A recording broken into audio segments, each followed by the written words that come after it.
Hi, everybody. I'm Evan Mercer. Welcome to Conversations with For Our Common Good.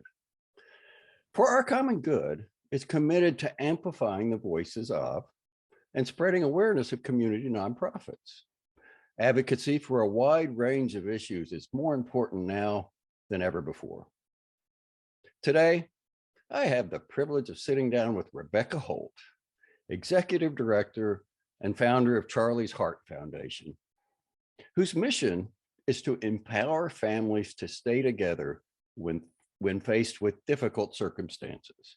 And they do this by funding small nonprofits with innovative programs designed to improve the lives of at-risk and vulnerable families. Well, hi, Rebecca. Thank you for taking the time to talk with me today. Well, thanks for having me. You're very welcome. Now, your mission of helping at-risk and vulnerable families is so inspiring. Well, thank you. What was your inspiration for Charlie's Heart Foundation? Tell us about Charlie. Well, our inspiration was Charlie. Our son, Charlie, died very suddenly and tragically in 2017.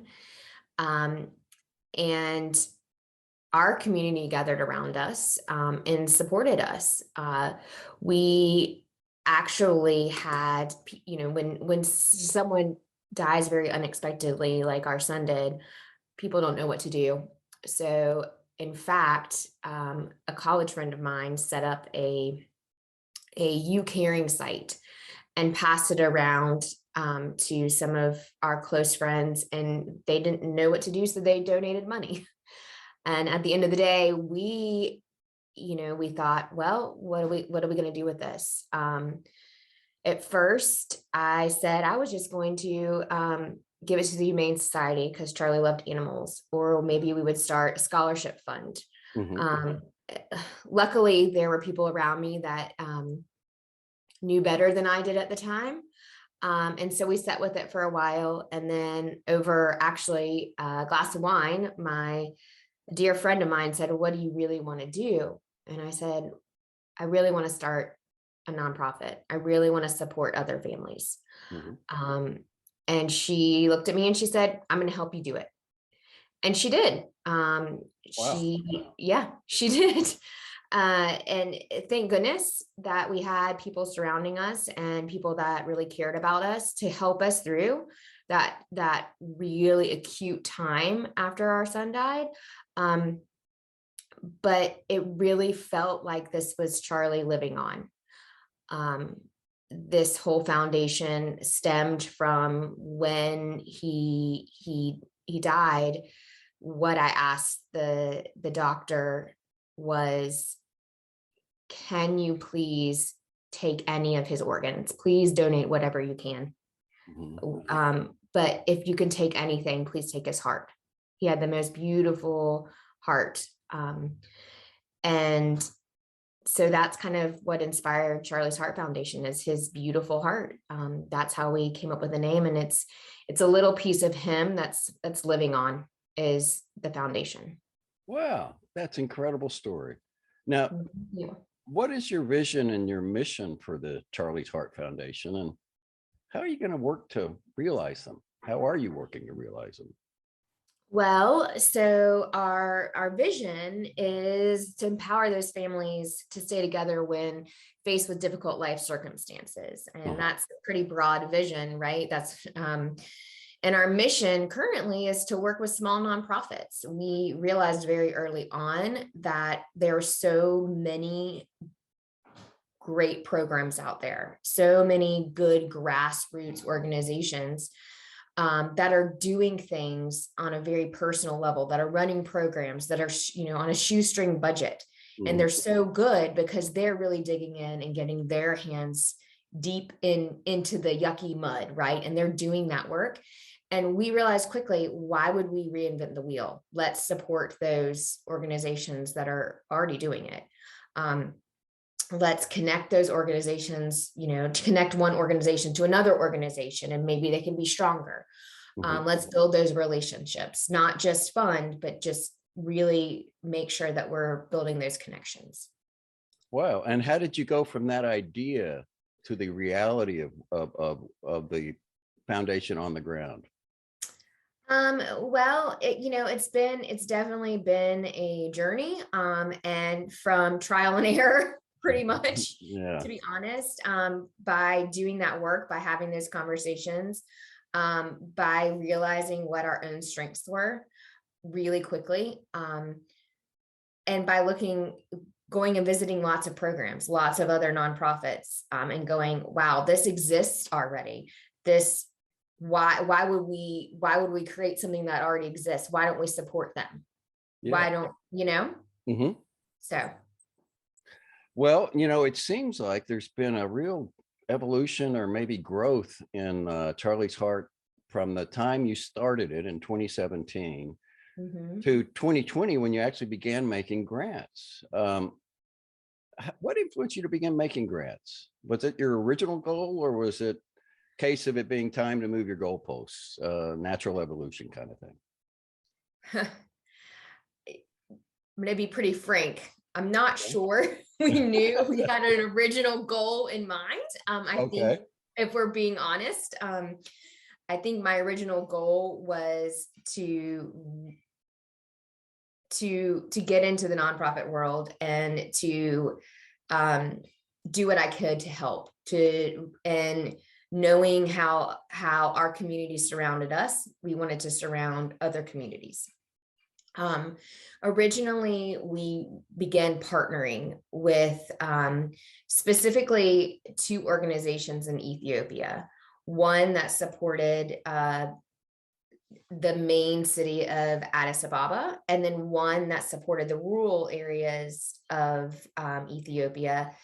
And that, the long of the short of it is that I had a real connection with Ethiopia. I spent a summer there and fell in love with the people.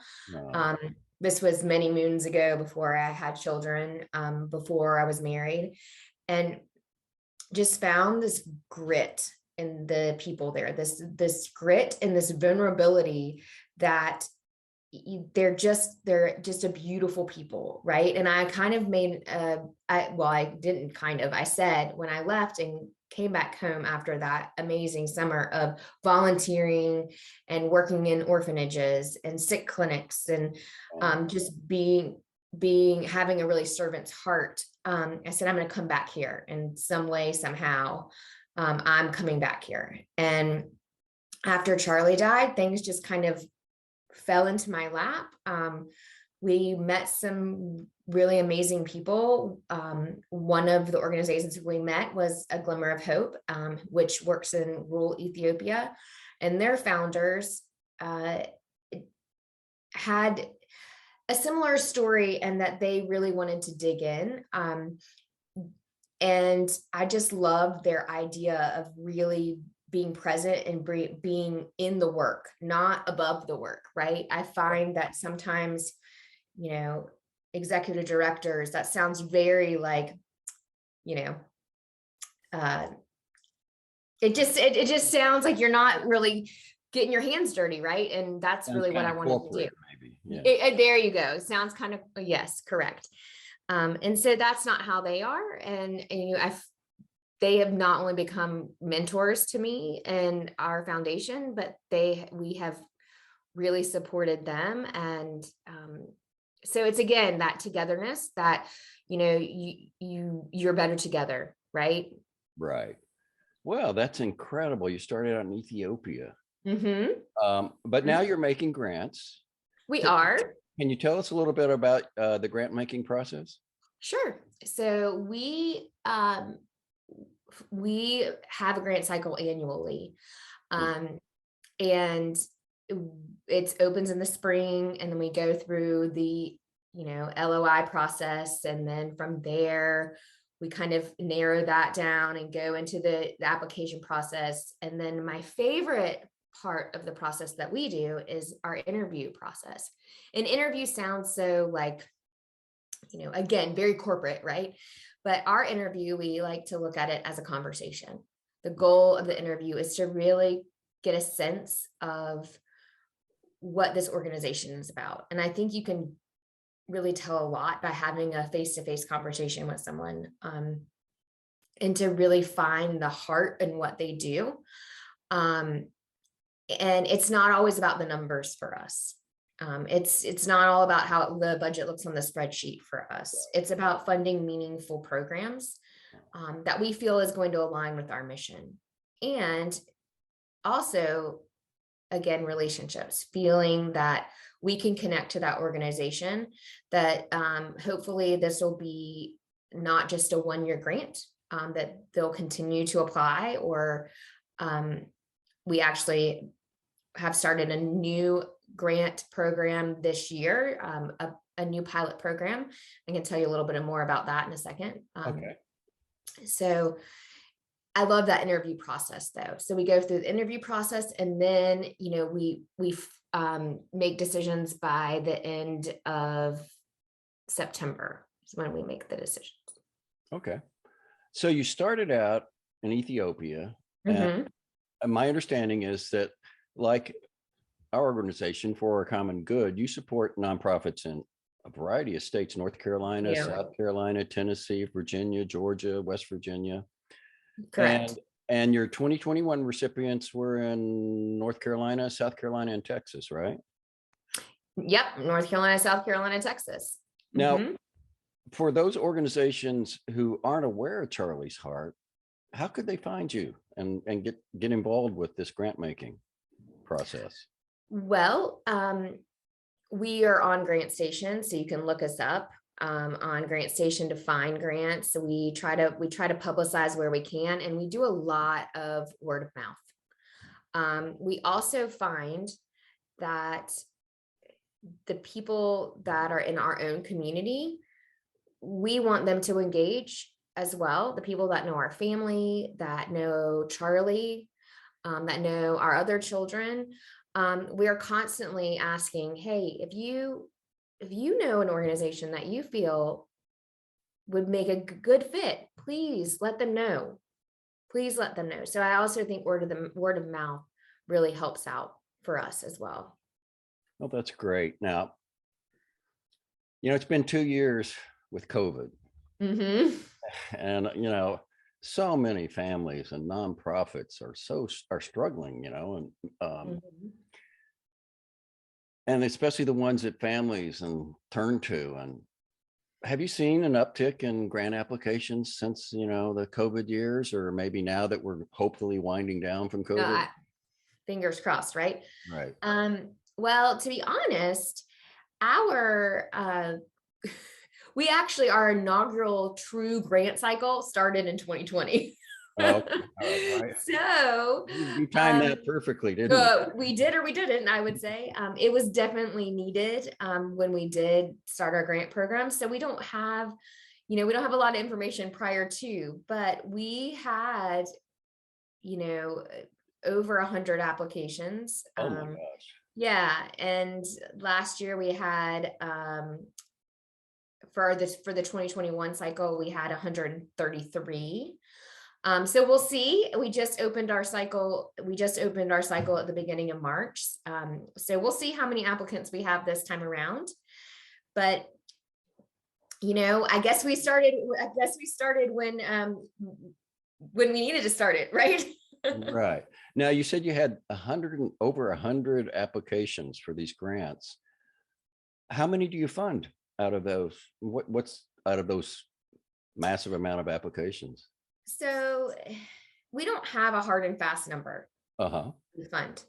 We have a number. We know what we have as our budget, if you will, that we are able to fund, and that's just, but sometimes we fund based on where our heart is, where we feel like programs are going to be the most meaningful to us, into the mission that we are about, right?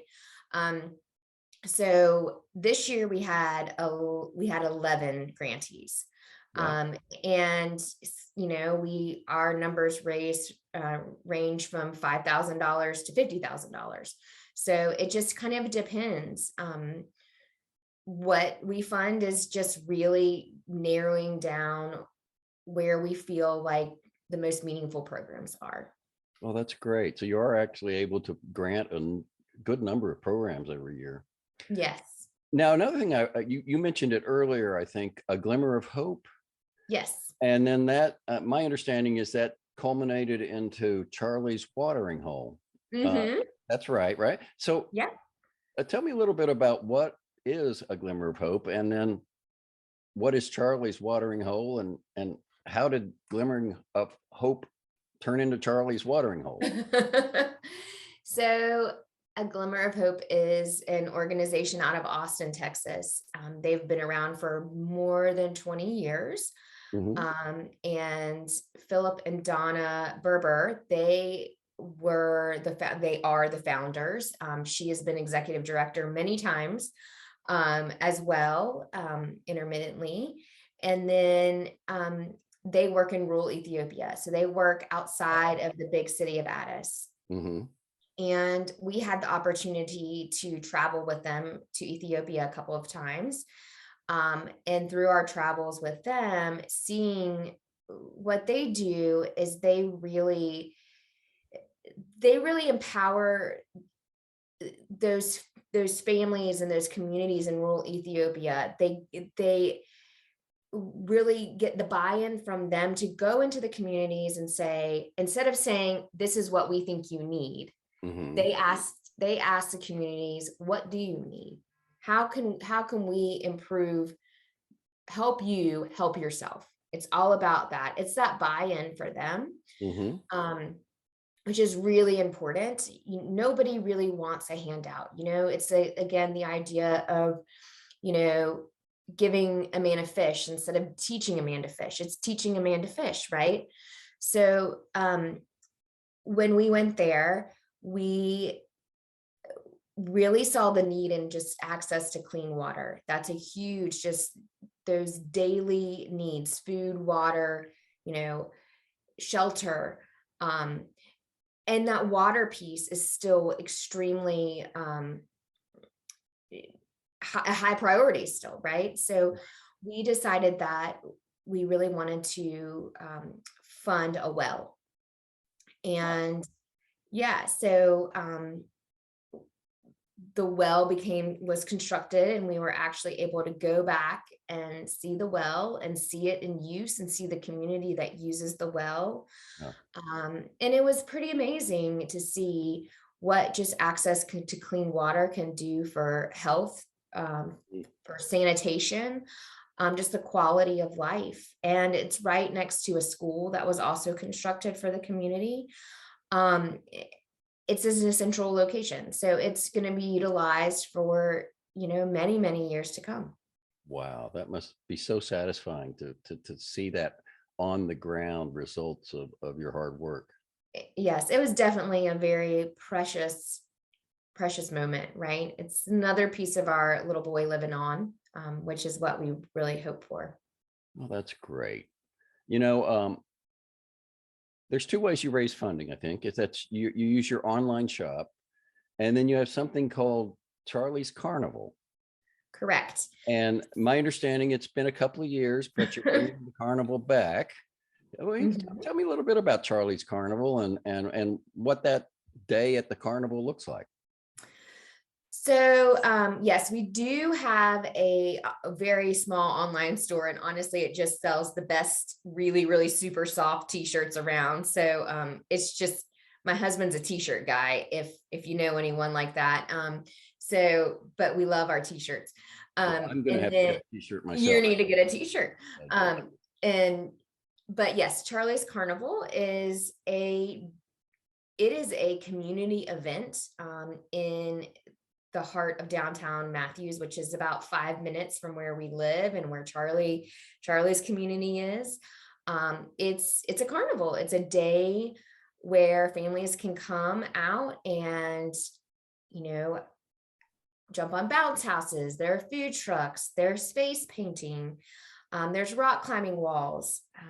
Wow. This year we'll have a stilt walker out there, which I've actually never seen myself. So I'm super excited about that. Oh my. Oh, that Um, sounds like really fun. yeah, it's really, really fun. We are an organization that there's nothing against galas and things like that, but we're really about family and about community. And so we wanted our one fundraising event to be about that. The cost to attend the carnival is free. We clearly love a donation, and that's how we're able to sustain the foundation and really do the work that we do. But it's about having a fun day with your family. So how, if people are interested in attending the carnival, how do they find out the details, where it is? It's on our website. We Okay. have a carnival page, and it tells you how to register for the carnival. Again, the registration is free, and we are doing a raffle this year. So we have 3 different raffle packages. One is a Disney vacation. One is a like an attraction around the Charlotte area, different passes to things and to games and theater tickets and things like that. And the third one is a dining package to different restaurants. And so you can buy a raffle ticket, and we're selling 250 raffle tickets, and they're $100 each. You can make a donation, but to register is free. So, and it's all the information's on our website, on our carnival page. And you can also follow us on social media, on Instagram or Facebook, and you can get any updates about the carnival, where it is. But it's next Saturday. So we're All looking right. forward to it. I hope you have good weather. Yes, fingers crossed again. Well, that's incredible. So you got what you've done so far is so incredible, but what are your plans for going forward? Are there programs you'd like to add or new things you'd like to do? We've gone pretty fast. I bet, yes. We established and incorporated 2 months after our son died. That's when yes. So we've gone really, really fast. And sometimes, if you'd ask my husband, he'd say, Rebecca, you always say you're not doing enough, and now you're telling us you want to slow down. And I don't. I'll tell you that I'll say that out loud, and that's not the truth. Right. To be perfectly honest. But there's always more, right? In my vision, there is us, running a program out, running a bigger program outside of the grants. We are this year, I should say, piloting a new three-year grant program instead of just our 1-year grant program.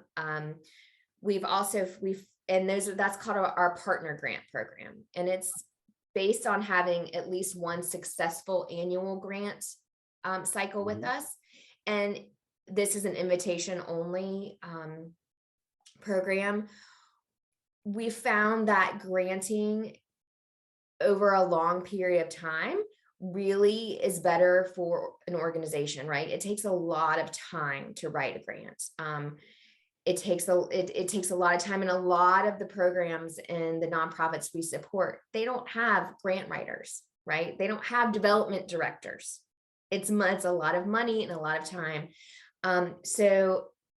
And those are usually the ones that we want to partner with. We want to support, right?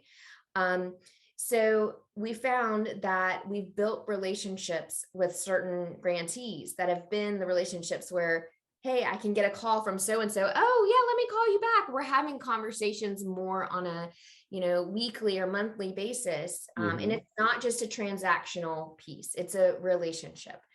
And so for those organizations, we feel really strongly that having this 3-year grant program where we can really follow them and follow their progress, and they can use us as a resource and really engage with them, is where it's going to be for us, right? So we're real excited about that program starting this year and this grant cycle. And so out of that, I'm sure other things were going to happen, right? It just seems like you said, this evolution, it's been rather natural and organic for us. And so, in my heart of hearts, I know there's going to be another program or another something waiting in the wings from there. Wow. What an inspiring story. I'm inspired. Oh, well, What thank an you. amazing conversation we've had. Do you have any final thoughts? Anything you'd like to add before we sign off here? Um, well, I just appreciate your time. I appreciate you reaching out to me and for letting me share a little piece of Charlie and Charlie's Heart Foundation with you. And um, come to the carnival, check out our website and please email if you have any questions. Okay. Well, thank you so much, Rebecca, for sitting down with me today and for all the heartwarming work that you and your organization does and your husband. Now, for anyone looking for more information about Charlie's Heart Foundation, Mhm. you can find their website at charliesheartfoundation.org, correct? Correct. Mhm. Great. Well, thank you so much again. I'm Evan Mercer, and this has been Conversations with For Our Common Good.